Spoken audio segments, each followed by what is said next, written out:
ನಮಸ್ಕಾರ ಎಲ್ಲ ಆತ್ಮೀಯ ಪ್ರಿಯ ವೀಕ್ಷಕರಿಗೆ ಮುಂಜಾನೆಯ ಶುಭೋದಯ. ಇಲ್ಲಿ ಮಾತೃಶ್ರೀ ಯೋಜನೆ ಎನ್ನುವುದು ಗರ್ಭಿಣಿಯರಿಗೆ ಆರ್ಥಿಕ ನೆರವನ್ನು ನೀಡುವ ಒಂದು ಉದ್ದೇಶದಿಂದ ಕರ್ನಾಟಕ ರಾಜ್ಯ ಸರ್ಕಾರ 2018 ನವೆಂಬರ್ 1ರಂದು ಈ ಮಾತೃಶ್ರೀ ಯೋಜನೆಯನ್ನು ಪ್ರಾರಂಭ ಮಾಡಿತು. ಈ ಮಾತೃಶ್ರೀ ಯೋಜನೆಯಲ್ಲಿ ಹೆರಿಗೆಯ 3 ತಿಂಗಳ ಮೊದಲು ಹಾಗೂ 3 ತಿಂಗಳ ನಂತರದ 6 ಮಾಸಿಕ ಕಂತುಗಳಲ್ಲಿ 1000 ರೂಪಾಯಿಯನ್ನು ವಿತರಿಸಲಾಗ್ತದೆ. ಈ ಯೋಜನೆಯನ್ನು ನೇರವಾಗಿ ಫಲಾನುಭವಿಯ ಬ್ಯಾಂಕ್ ಖಾತೆಗೆ ಹಣವನ್ನು ಜಮೆ ಮಾಡುವ ಮೂಲಕ ತಾಯಿಯ ಆರೋಗ್ಯ ಹಾಗೂ ಪೋಷಣೆಯನ್ನು ಸುಧಾರಿಸಿಕೊಳ್ಳಲಿಕ್ಕೆ 2018ರಲ್ಲಿ ಎಚ್ ಡಿ ಕುಮಾರಸ್ವಾಮಿಯವರು ಮುಖ್ಯಮಂತ್ರಿಗಳಾಗಿದ್ದಾಗ ಈ ಮಾತೃಶ್ರೀ ಯೋಜನೆಯನ್ನು ಪ್ರಾರಂಭ ಮಾಡಿದರು. ಇದನ್ನು ಮಾತೃಪೂರ್ಣ ಯೋಜನೆ ಎಂದು ಸಹ ಕರೀತಾರೆ.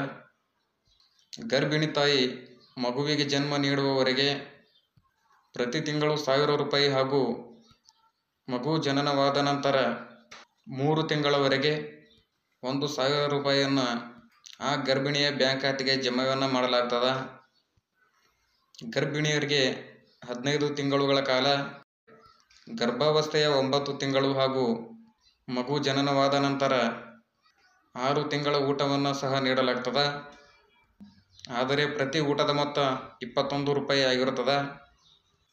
ನೀವು ಈ ಗರ್ಭಿಣಿಯ ಮೊದಲ 2 ಮಕ್ಕಳಿಗೆ ಜನನವಾದಂತಹ ಸಮಯದಲ್ಲಿ ಈ ಯೋಜನೆಯ ಪ್ರಯೋಜನವನ್ನು ನೀಡಲಾಗುತ್ತದೆ. ಇದರಲ್ಲಿ ಮಹಿಳೆಯರು ಹಾಗೂ ಮಕ್ಕಳ ತಾಯಿಯ ಆರೋಗ್ಯವನ್ನು ಉತ್ತೇಜಿಸುವುದರ ಸಲುವಾಗಿ ಈ ಯೋಜನೆಯು ಮಹಿಳೆಯರಿಗೆ ಆರ್ಥಿಕವಾದಂಥ ಸಹಾಯವನ್ನು ಒದಗಿಸಲಾಗುತ್ತದೆ. ದಿನಕ್ಕೆ 1 ಪೌಷ್ಟಿಕಾಂಶದ ಊಟವನ್ನು ನೀಡಲಾಗ್ತದೆ. ಈ ಯೋಜನೆ ಮಹಿಳೆಯರಿಗೆ ಹುಟ್ಟುವಂಥ ಮಗು ಆರೋಗ್ಯವಾಗಿರಲಿಕ್ಕೆ ಸಹಾಯವನ್ನು ಒದಗಿಸಲಾಗುತ್ತದೆ.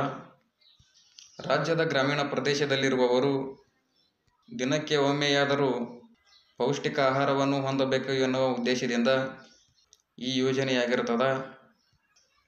ಈ ಯೋಜನೆಯು ಅಕ್ಕಿ, ದಾಲ್ ಅಥವಾ ಸಾಂಬಾರು, ಹಸಿರು ತರಕಾರಿಗಳು, ದ್ವಿದಳ ಧಾನ್ಯಗಳು, ಮೊಟ್ಟೆ ಹಾಗೂ ನೆಲಗಡಲೆ, ಶೇಂಗಾ, ಚಕ್ಕಿ, ಗ್ರಾಮೀಣ ಪ್ರದೇಶಗಳಲ್ಲಿ ಗರ್ಭಿಣಿಯಾದಂಥ ಮಹಿಳೆಯರಿಗೆ ಇವೆಲ್ಲ ಪೌಷ್ಟಿಕಾಂಶಗಳು ಒಳಗೊಂಡಿವೆ.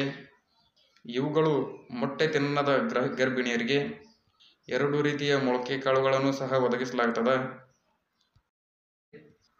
ಬೇಕಾಗುವಂಥ ದಾಖಲೆಗಳೇನೆಂದರೆ ಆಧಾರ್ ಕಾರ್ಡ್, ಮತದಾರರ ಗುರುತಿನ ಚೀಟಿ ಅಂದರೆ ವೋಟಿಂಗ್ ಕಾರ್ಡು, ಪ್ಯಾನ್ ಕಾರ್ಡ್, ತಾಯಿ ಕಾರ್ಡ್, BPL ಪಡಿತರ ಚೀಟಿ, ಗರ್ಭಧಾರಣೆಯ ದಾಖಲೆ ಪತ್ರಗಳು ಹಾಗೂ ನಿವಾಸದ ಪತ್ರಗಳು, ಪಾಸ್ಪೋರ್ಟ್ ಅಳತೆ ಭಾವಚಿತ್ರಗಳು ಇವುಗಳನ್ನು ತೆಗೆದುಕೊಂಡು ಮಹಿಳೆಯರು ನಿಮ್ಮ ಹತ್ತಿರದ ಅಂಗನವಾಡಿ ಕೇಂದ್ರಕ್ಕೆ ಭೇಟಿ ನೀಡಿ ಅಲ್ಲಿನ ಶಿಕ್ಷಕಿಯರು ಅಥವಾ ಆಶಾ ಕಾರ್ಯಕರ್ತೆಯರ ಬಳಿ ಅರ್ಜಿಯನ್ನು ಸಲ್ಲಿಸಿ ಇದರ ಸದುಪಯೋಗವನ್ನು ಪಡ್ಕೋಬಹುದು.